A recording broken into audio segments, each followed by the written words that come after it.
Viewers, अगर आप लोग घर बना रहे हैं या आप लोग किसी भी कंस्ट्रक्शन प्रोजेक्ट पे काम कर रहे हैं तो आप लोग ये ना सोचें हम लोग सीमेंट ज़्यादा लगा लेंगे तो हमारे घर की ताकत वो ज़्यादा हो जाएगी। ये हर किसी इसी तरह नहीं है। अगर आप लोग तराई का प्रॉपर तरीके से ख्याल नहीं रखेंगे तो आप लोग अपने स्ट्रेंथ को, अपने लंडर के स्ट्रेंथ को, अपने चुनाई के स्ट्रेंथ को, यानी उसकी ताकत को, चुनाई की ताकत को, कॉलम की ताकत को, बीम की ताकत को, और इसी तरह चुनाई और स्लेब लंडर बीम की ताकत को आप लोग 50% तक डिक्रीज कर सकते हैं। क्योंकि क्योरिंग का आप लोगों के प्रोजेक्ट पे, आप लोगों के कंक्रीट पे डायरेक्ट इफेक्ट होता है। यानी कंक्रीट का जो स्ट्रेंथ होता है वो आप लोगों के क्योरिंग पे डिपेंडेंट होता है। अस्सलाम वालेकुम viewers, welcome in my YouTube channel practical civil engineers. Viewers, आज की इस वीडियो में मैं आप लोगों को बहुत इंपॉर्टेंट टॉपिक के हवाले से बताने जा रहा हूँ। अगर आप लोग कोई कॉलम बना रहे हैं या आप लोग बुनियाद से एक घर बना रहे तो बुनियाद से लेकर आप लोग लंडर तक, और लंडर से फिर आप लोग प्लास्टर तक, और इसी तरह आप लोग फ्लोरिंग तक जो आप लोग काम करते हैं तो उसमें कंक्रीट आप लोग यूज़ करते हैं। तो कंक्रीट जहाँ पर भी आप लोग यूज़ करेंगे और आप लोग उसके प्रॉपर केवरिंग का यानी तराई का प्रॉपर तरीके से आप लोग ख्याल नहीं रखेंगे तो आप लोगों की जो प्लास्टर की ताकत है, या आप लोगों की चुनाई की जो बॉन्ड की ताकत है, या आप लोगों की कॉलम की जो स्ट्रेंथ है, ताकत है, या आप लोगों की बीम की जो ताकत है,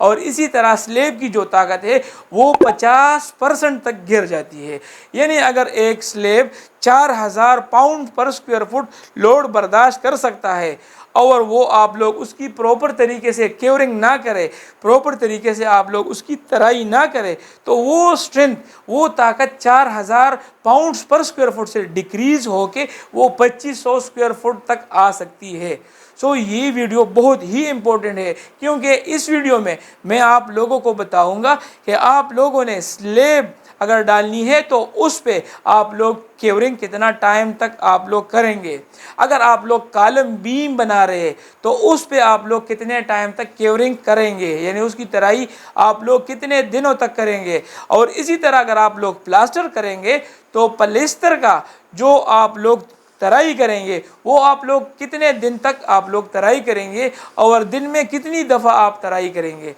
इस वीडियो में मैं आप लोगों को सब कुछ डिटेल के साथ बताऊंगा। यहाँ पर आप लोग चेक कर सकते हैं कि जो आप लोग चुनाई का काम अगर कर रहे हैं तो चुनाई में ज़्यादातर हम ईंटों का इस्तेमाल करते हैं या ब्लॉक्स का इस्तेमाल करते हैं। लेकिन अगर आप लोग ईंटों का इस्तेमाल कर रहे हैं तो आप लोग तराई को 7 दिनों से लेकर 10 दिन तक आप लोग रेगुलर तराई करेंगे। और आप लोग जो तराई करेंगे तो आजकल गर्मियों का मौसम चल रहा है तो ईंटें जल्द खुश हो जाती है, सीमेंट का मसाला जो होता है वो जल्द खुश हो जाता है। तो 24 घंटे के बाद आप लोगों ने तराई स्टार्ट करनी है और आप लोगों ने कम से कम दिन में 3 से लेकर 5 वक्त आप लोगों ने ये तराई करनी है। यानी हर 4 घंटे बाद या हर 3 घंटे बाद आप लोगों ने ईंटों की जो चुनाई हुई है उसकी आप लोगों ने तराई करनी है। इसके बाद आते हैं कॉलम की तरफ। अगर आप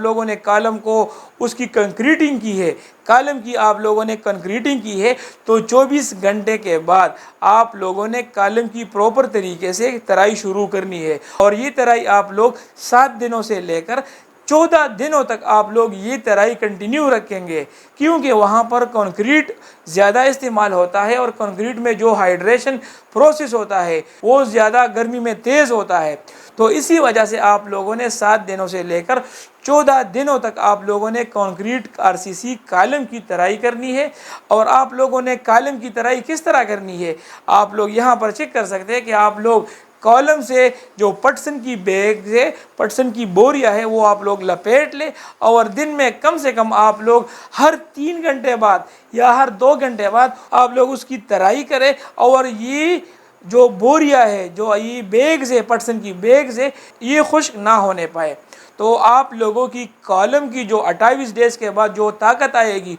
वो बिल्कुल पूरी की पूरी 99% तक वो स्ट्रेंथ गेन कर चुका होगा। اسی طرح بیم جب آپ لوگ ڈالتے ہیں یا سلیب ڈالتے ہیں تو گرمیوں کا سیزن سے اگر آپ لوگ پراپر طریقے سے ترائی نہیں کریں گے تو آپ لوگوں نے دیکھا ہوگا کہ سلیب میں آپ لوگوں کے شرنکیج کریکس پروڈیوس ہو جاتے ہیں، شرنکیج کریکس آ جاتے ہیں، کیونکہ وہاں پر ہائیڈریشن پروسیس وہ بہت زیادہ تیز ہوتا ہے اور گرمی کی وجہ سے وہ پانی جلد وہ ایواپوریٹ ہو جاتا ہے۔ اگر آپ لوگ ترائی نہیں کریں گے تو وہ سیمنٹ وہ خشک ہو جاتا ہے اور اس میں کریکس نظر آ جاتے ہیں۔ تو ان کریکس سے بچنے کے لیے آپ لوگوں نے بیم، اگر RCC کی بیم آپ لوگ ڈال رہے ہیں یا سلیب ڈال رہے ہیں تو آپ لوگوں نے 7 دنوں سے لے کر 14 دنوں تک آپ لوگوں نے اس کی پراپر طریقے سے ترائی کرنی ہے۔ تو سلیب کی ترائی آپ لوگ کس طرح کریں گے کہ سلیب کے اوپر آپ لوگ پونڈز بناتے ہیں، یعنی تالاب نما شکل کی آپ لوگ خانے بنا لیتے اور اس میں آپ لوگ پانی کھڑا کر دیتے ہیں۔ تو یہ پانی تقریباً آپ لوگ 7 دنوں سے لے کر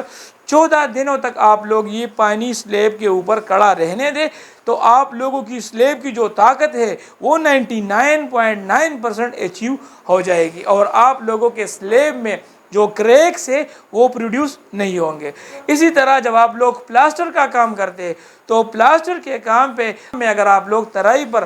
توجہ نہیں دیں گے تو آپ لوگوں کی جو پلاسٹر میں استعمال ہونے والی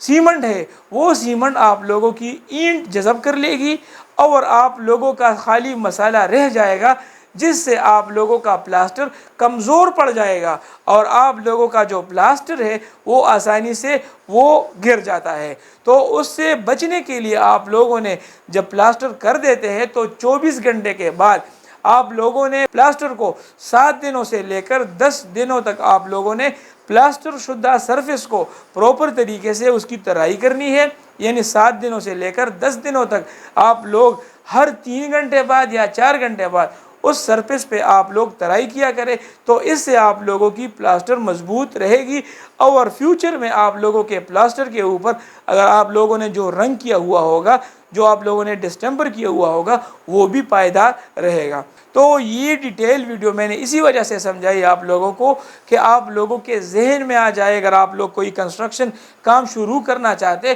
تو آپ لوگوں کو بتاتا چلوں کہ ترائی کا آپ لوگوں کے کنسٹرکشن ایکٹیویٹیز پہ کتنا اثر پڑتا ہے۔ امید کرتا ہوں آج کی ویڈیو آپ لوگوں کو پسند آئی ہوگی۔ ملتے ہیں اپنے نیکسٹ ویڈیو میں، تب تک کے لیے اجازت دیجیے، اللہ حافظ۔